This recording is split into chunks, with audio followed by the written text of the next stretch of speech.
जब हम भारत की मिट्टी को छूकर देखते हैं तो हर धूल का जर्रा एक कहानी सुनाता है। कहानी वीरता, त्याग और मर्यादा की। क्या यह कहानियाँ सिर्फ तलवारों की गूंज है या इनके पीछे छुपा है एक सभ्यता का दर्द और गौरव भी? किस तरह से एक निर्णय, एक बलिदान पूरे समाज का चेहरा बदल देता है। आज हम भारत के 5 विचित्र युद्धों की गाथा देखने जा रहे हैं। और आखिरी युद्ध तो इतना विशाल था कि उसकी कहानियां सुनकर आज भी लोगों के रगों में आग दौड़ जाती है। युद्ध नंबर 1, सिकंदर पोरस का युद्ध। दोस्तों, क्या आपने किसी ऐसे युद्ध के बारे में सुना है जिसमें हारने वाले व्यक्ति को राजा युक्त कर दिया गया हो? आइए जानते हैं सिकंदर पोरस युद्ध की कहानी को। सदियों पहले भारत की धरती पर एक महान योद्धा खड़ा हुआ, राजा पोरस, जिसने जंग के मैदान में सामने से मुकाबला किया अलेक्जेंडर द ग्रेट से। 326 BCE में झेलुम नदी के किनारे बैटल ऑफ हिडेप्सिस लड़ा गया। पोरस ने अपनी सेना को संगठित कर विशाल विदेशी सेना का डटकर मुकाबला किया। यह युद्ध अत्यंत भयंकर था, किंतु उसने दिखाया कि धर्म और पराक्रम के बल से कैसे विजय का मार्ग प्रशस्त होता है। पोरस ने अपनी श्रेष्ठ दंड योजना से अलेक्जेंडर को परास्त करने का पूरा प्रयास करा। अलेक्जेंडर का नदी पार करने का चतुर तरीका उसकी महान रणनीति का उदाहरण था, परंतु पोरस के वीर योद्धाओं ने कठोर प्रशिक्षण और अटल वीरता से अपना परचम लहराया। अंततः अलेक्जेंडर की सेना युद्ध जीत गई, किंतु पोरस की बहादुरी ने अलेक्जेंडर को बहुत गहरे रूप से प्रभावित करा। अलेक्जेंडर ने पोरस को मुक्त किया जब उन्होंने उसकी दृढ़ बहादुरी को देखा, और आखिर में उसे अपनी पूर्वी सीमाओं का राजा नियुक्त कर दिया। आज भी पोरस और उसके वीर शहीदों की कथा भारतवंशियों को अपने गौरवशाली विरासत का एहसास कराती है। युद्ध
मातृभूमि की रक्षा में प्राण न्यौछावर करने को सदा तत्पर रहते हैं।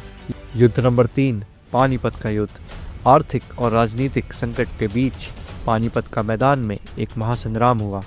14 जनवरी 1761 को थर्ड बैटल ऑफ पानीपत में मराठा साम्राज्य का सदाशिवराव और अफगान सम्राट अहमद शाह दुरानी आमने सामने थे। दोनों पक्ष अपनी विशाल सेना के साथ दृढ़ खड़े थे। मराठाओं ने अपना पराक्रम दिखाया, किंतु यह युद्ध बहुत कठिन साबित हुआ। गोलीबारी और धूल धक्कड़ के बीच सदाशिवराव भाऊ ने अग्रसर होने का संकल्प लिया, किंतु अफगान सेना की रणनीति ने मराठाओं को घेर लिया। अंततः अफगानी विजय हुए, किंतु मराठाओं ने अप्रतिम बलिदान दिया। इतिहास के अनुसार 70,000 से अधिक मराठा वीर शहीद हुए, जिनमें नौजवान, महिलाएं और बच्चे भी शामिल थे। सदाशिवराव भाऊ के बलिदान भारत के इतिहास में अमर मिसाल बन गए। पानीपत की लड़ाई हमें याद दिलाती है कि अपने मातृभूमि के लिए लड़ने वाले वीरों की वीरता का मूल्य अनंत होता है। युद्ध नंबर 4, हल्दी घाटी युद्ध। उत्तरी भारत की धरती पर महाराणा प्रताप की वीर गाथा सदा अमर है। 18 जून 1576 को महाराणा प्रताप ने अपनी छोटी सी सेना के साथ मुगल सेनापति मान सिंह की विशाल सेना से हल्दी घाटी में टक्कर ली।